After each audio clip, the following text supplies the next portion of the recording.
Most of us were never really taught how to love. Not mindfully, not deeply. And because of that, we struggle in our relationships. Whether it's with our partner, our family, our friends, or even with ourselves. A book I read that changed the way I look at relationships forever. It's called How to Be an Adult in Relationships by David Richo. In it, he talks about what he calls the 5 A's of mindful loving. Today, I'm gonna show you what these 5 things can do for your life. Not only just transforms your relationships, but your life as well. If you guys are new here, my name is Josh McCauley. I'm an online fitness and sobriety coach. I help those going through addiction with cocaine, alcohol, gambling. One thing I learned on my sobriety journey is that my purpose is to help others. So that's what I dedicate my life to.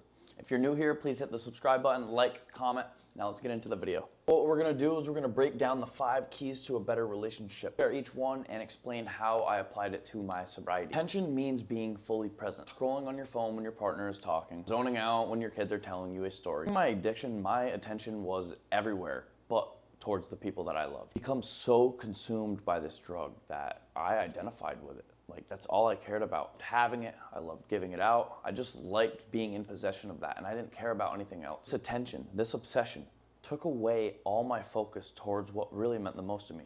My family, my relationship. It was almost like everybody was invisible. I didn't want to call my family. I didn't want to reach out. I didn't want to talk to friends. I just wanted to be alone in my room. Now, giving attention is one of the things that I cherish, that I do every single day. It's with my family, with my clients. I give all of my attention to them. I show them that I care.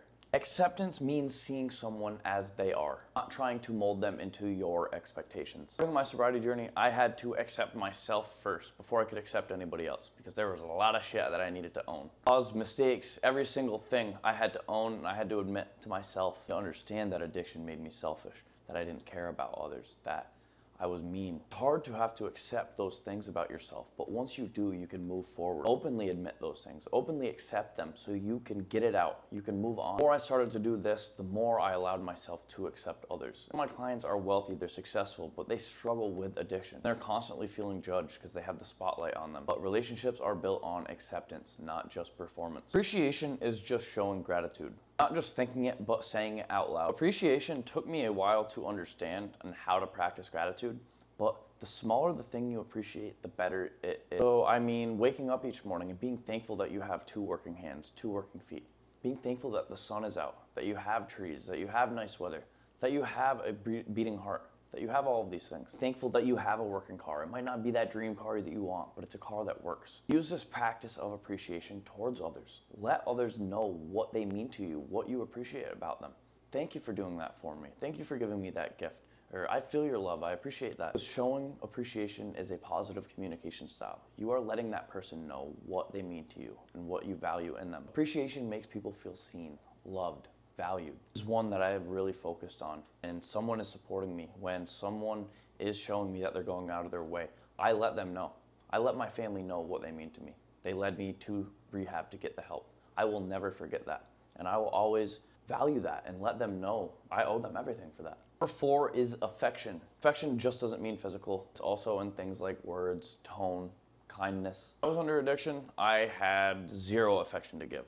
I couldn't even get my shit hard. Sorry, that was kind of crazy to say on the YouTube, but it's true. I was emotionless. You know, I didn't want to talk to my family. And when it came to relationships with women, I could care less. I was focused on the substance. That's all I cared about. And affection was one that I've always kind of struggled with. I had to find that love to give because for years and years I was broken and I felt like I didn't have anything to give, or that if I did give it, I would get hurt. As I started to heal, I was learning to give affection again, not just to others, but to myself. Number 5 is allowing, which is the hardest one. It means letting others be who they are. It means not trying to control, not forcing, but trusting in them. And in recovery, I had to grow at my own pace. I had to let others around me make their choices, even if it didn't align with what I was thinking. Because that is an important part of having a healthy relationship, letting others be who they truly want to be. And this is something that I still work on because I like to have control in certain situations because I had been hurt so many times. So if I can control the situation, it's better for me. But when you allow someone to be who they truly want to be, it allows for a healthy relationship. And that freedom is where love can find room to grow. 5 keys to a better relationship: attention, acceptance, appreciation, affection, and allowing are the pillars that I use for my coaching, that I use in the relationships. Are these all something that I'm perfect at? Absolutely not. But you have to remind yourself, if your relationship's not going well, which one of these are missing? Because when you identify it, you can find the problem, you can get to a solution. Oh, the relationship's not going well because she's not feeling appreciated or he's not feeling appreciated. So maybe let them know, hey, thank you for doing that for me. I'm helping someone get sober, rebuild their health, form a better relationship with family, with friends. I refer to these. Or that you use these with other people, you will have that practice to have a better relationship with yourself because you will understand them better. If you guys are still tuned in, I appreciate you guys. My name is Josh McCauley, online fitness and sobriety coach. If you haven't yet, please subscribe, like, comment, and we are going to continue coming back with content for you guys.